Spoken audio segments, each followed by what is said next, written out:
Hey, Queen of the South fans, I'm literally still processing episode 9. We needed a follow-up, okay? This is what I need to talk about right now because this is some fan predictions for next week.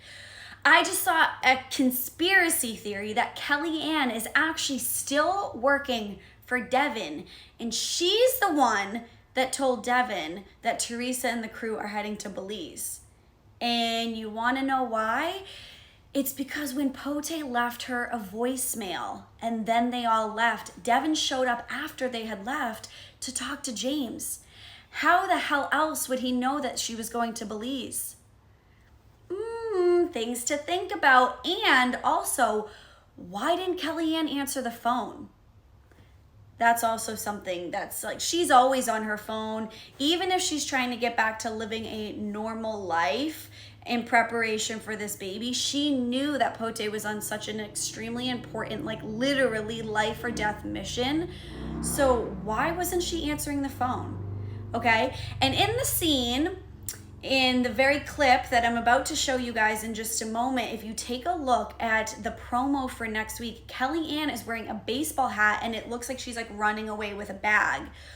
This was very reminiscent about when she was trying to run away with Teresa after she had killed Cole. Like, Kellyanne doesn't wear baseball hats, okay? That's not her vibe. That's not her style. And James was also wearing a baseball hat. And he only puts on baseball hats when he's ready to kill somebody. So that makes me wonder, like, are they still, like, truly working for Devin? Is Kellyanne still a mole? Is she a rat? She, whatever you want to call her. What about James, right? People online right now are talking about the fact that the scene where, you know, back season 3 when Teresa was in Malta and she was in the hotel room and after having sex with a guy shot him, right? And the book, according to viewers online that I'm discussing with right now, says that she kills somebody that she loves because they betrayed her. Well, if he's faking her death with her, that's not a sign of betrayal. I mean, I think she knew that he was like heavily involved with Devin because he even just called him like, you know, freely to say, let me call Devin and see if he can get this Castile shipment thing all figured out in episode 8. So I don't know. Hopefully there's twists and turns when it comes to the book versus the show. Somebody else just pointed out, thank you, Rocio, for your beautiful little commentary on my YouTube page, that the queen is dead, but Teresa is not. And I thought that was huge. I was like, wow, again, the reflection scene that I just talked about in my other post, that she's killing off versions of herself. So the queen, the cartel queen, is a version of herself that is now dead. It does not mean that Teresa Mendoza is physically dead. And El Santo said way back in the day that you have to be dead or you have to die before you're being reborn. And the tattoo means she who creates herself. And we've seen that literally in all 5 seasons. She has created herself to be where she is today. Literally from the bottom. Started from the bottom, now we're here. Drake says it best. She literally started as a money changer in Culiacan all the way up to being the biggest queen pin in history of cartel business. Huge. But now she doesn't want that anymore. She got her soul back. She doesn't want the power. She just wants to live a normal life. With James, I hope.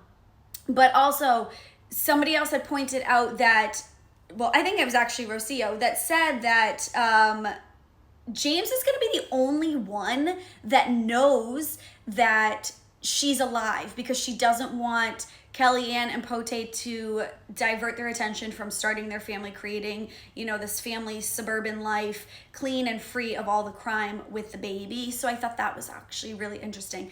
But lastly, Samara, right? She's considered a liability. Oksana's blood is on Teresa's hands. Kostia's blood is on Teresa's hands, especially because he's a foreign diplomat. So just like how Clem was killed just so he kept his mouth shut, same thing with Oksana's daughter. She's gonna be killed and be the decoy just so we can say that Teresa's dead and that there's no more ties to the Russians, okay? And lastly, In this promo clip, we see that beautiful man, Marcel. We see him in this preview, and I knew that his story wasn't just over yet. We're getting some kind of closure. I don't really have a prediction for this. I would say that even though he's out of the business, Teresa would give him the business and take it over, especially because Castile has, 3 times the normal amounts of shipment coming to the port of New Orleans soon. So we have to figure that out. I really haven't thought that heavily into that moment because I'm still processing the episode, even though I've watched it 3 times already and have taken certain clips out of the show to show you guys. I have to go back and watch like 800 more times. Not only because I'm obsessed, but I really want to like fully understand what I'm walking into for episode 10. All right, that's I think all I have to say about episode 9 recap. Drop more conspiracy theories. I want to hear what you guys have to say because I didn't get that far in my thought process this morning when I was reviewing. I was just like, oh my God. And it was such a long video. So I was like, part 2 has to be done. So tell me what you guys think. If you agree with what I'm saying, what other fans are saying online, what your predictions are, all that stuff. Find this on Instagram, find this on YouTube at AntiSocialiteKatie, and let's stay in touch.